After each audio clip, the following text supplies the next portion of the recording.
안녕하십니까. 국민의힘 비례대표 서정숙 국회의원입니다.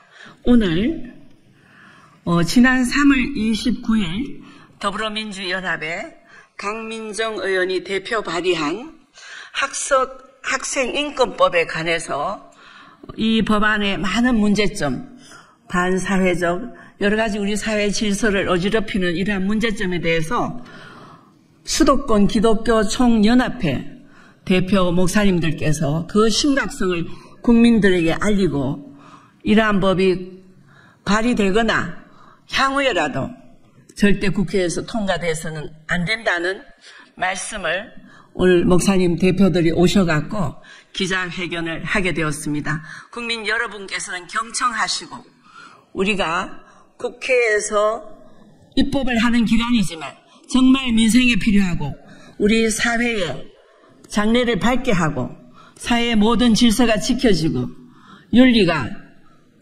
제대로 보존될 수 있는 그러한 법안이 만들어져야지 이런 법안이 총선을 앞두고 작은 목적을 위해서 이렇게 함부로 발의되어서는 안 된다는 것을 국민 여러분께 고합니다. 이상입니다. 네, 안녕하십니까. 저는 수도권 기독교 총연합회 전문위원이며 반동서의 기독시민연대 공동대표 주유석입니다. 제가 사회도 보면서 모두 발언을 하겠습니다.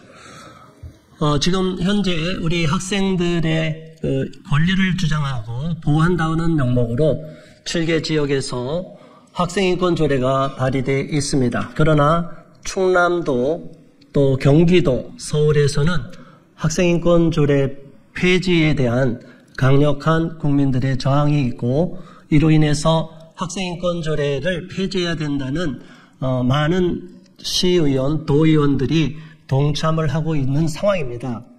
그런데 학생인권 조례를 이제 아예 법으로, 상위법으로 못을 받겠다는 너무나 터무니없는 주장을 하고 있는 이 안타까운 현실에 대해서 개탄을 금할 수가 없습니다. 더불어민주당, 더불어민주연합, 조국혁신당 여기에 포함되어 있는 발의에 함께 동참한 의원들께서는 어떠한 생각을 하고 있는지 모르겠지만 학생인권 조례로 인한 피해가 많고 또 서희초 사건으로 인해서 교사가 희생되는 사건이 있었습니다.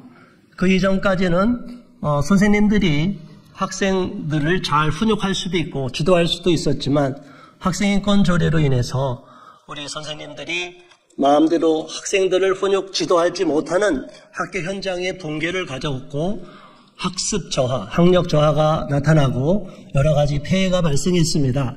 그로 말미암아 학생인권 조례에 대한 많은 학부모들의 반대 그리고 교사들의 원성이 자자한 차에 교육의 3주체가 되는 학생들의 권리만을 주장해서는 안 된다라고 해서 학생인권 조례를 폐지하고 교육의 3주체가 서로 화합 협력하고 상호 견제할 수 있는 이런 법이 새로 신설돼야 된다고 저희는 보고 있고 또 많은 분들이 여기에 대해서 공감하고 있는 상황입니다.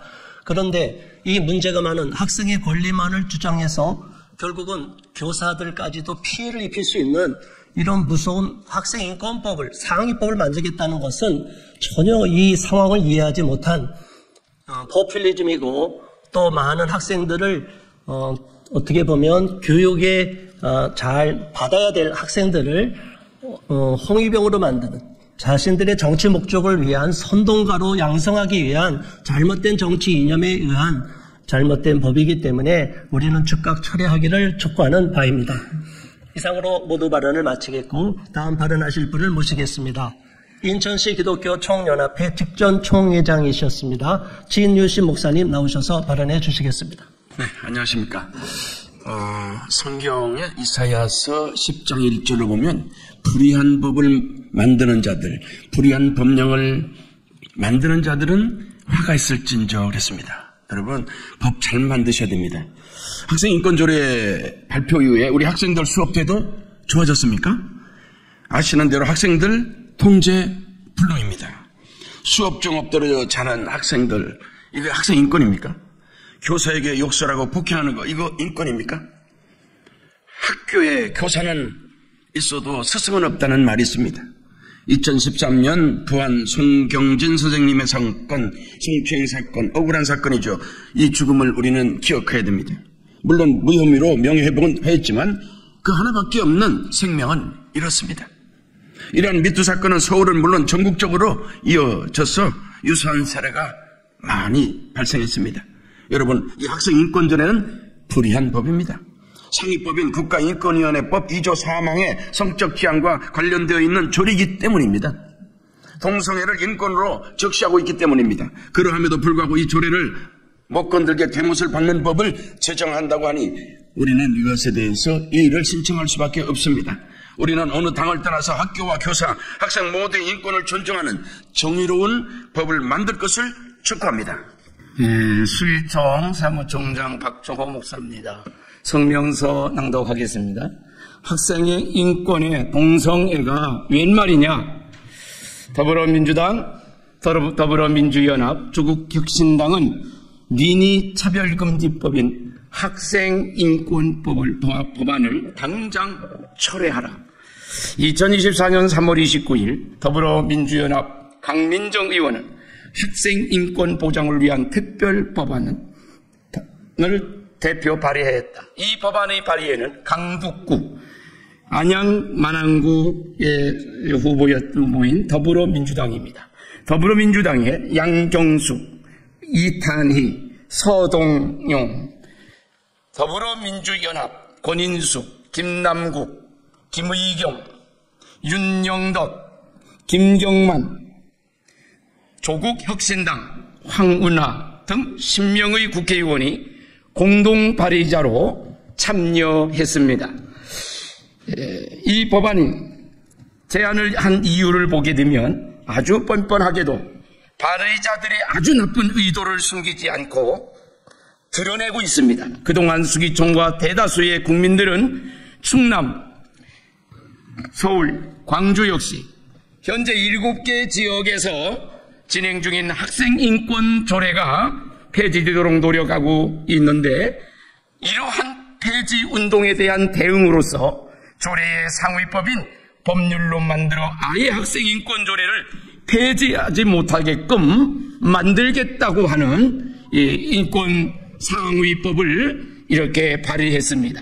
한편 이 법안에는 현행 학생인권 조례의 폐해를 심화 확대하는 다음과 같은 아주 심각한 내용들이 담겨져 있습니다. 첫째, 성적 지향, 동성애, 양성애 등 성별, 정체성, 성전환을 포함한 포괄적 금지, 차별금지 조항이 들어있는데 이 조항은 유치원과 초중고 학교에서 동성애, 성전환 옹호, 조장 교육을 실시하고 나아가 학교에서 남학생이 여자 화장실과 탈의실에 들어가도록 허용하는 근거가 되고 있습니다. 둘째, 이 법안은 학생의 동의 없이 소지품 등 검사를 하지 못하도록 제한하고 있는데 최근 급증하는 교내 마약 사용과 흉기 사용 폭력 등의 예방을 악화시켜 교육 환경을 저해하며 학생들의 인권을 침해하고 있습니다. 세 번째, 제16조 1항은 성적 지향 등 학생들의 개인 보호를 받을 권리를 규정하고 있는데 이 조항은 학부모가 자녀의 동성애 성향을 알 수 없도록 함으로써 부모의 자녀 교육권을 침해하고 있다. 이 조항은 현행 학생인권 조례에서 찾아볼 수 없는 조항으로서 주목해볼 필요가 있다. 미국 캘리포니아주 등에서 학교가 미성년자 학생의 동성애나 성전환 성향을 부모에게 알리지 못하도록 금지하고 있는 것을 강민정 의원이 우리나라에도 도입하려고 하는 시도라고 봅니다. 넷째, 미성년자인 학생의 집회 자유 보장 제19조 3항 교육의 정치적 중립성 원칙에 위배되며 학생들이 정치적 선동을 당하게 될 위험이 크다.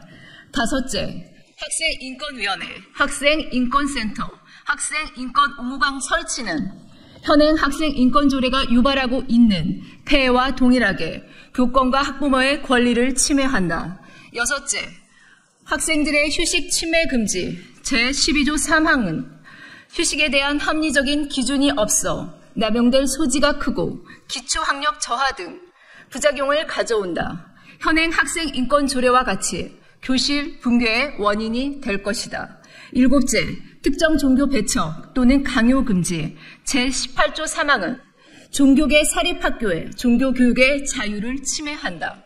이 법안에는 종교계 사립학교의 예외를 인정하는 조항이 전혀 없다. 현재 미국 캘리포니아 주에서는 초중고 학교에서의 동성애, 청전한 옹호, 조장이 너무나 심각해서 이러한 폐해로부터 아동과 청소년을 보호하는 아동보호법 제정이 위한 주민투표 회부 서명이 진행 중이다. 그런데 이것은 더 이상 남의 나라 일이 아니다. 만약 제22대 국회에서 젠더 이데올로기 추종하는 정당과 국회의원이 의석의 과반수를 차지하게 된다면 이러한 학생인권 법안이 우리나라 국회에서 통과될 가능성이 매우 크다. 그렇게 되면 미국 캘리포니아 주와 같이 우리나라에서도 학교가 초중고 학생들의 동성애, 성전환 성향을 학부모들에게 숨기게 됨으로써 부모의 권리가 침해를 당하게 될 것이다.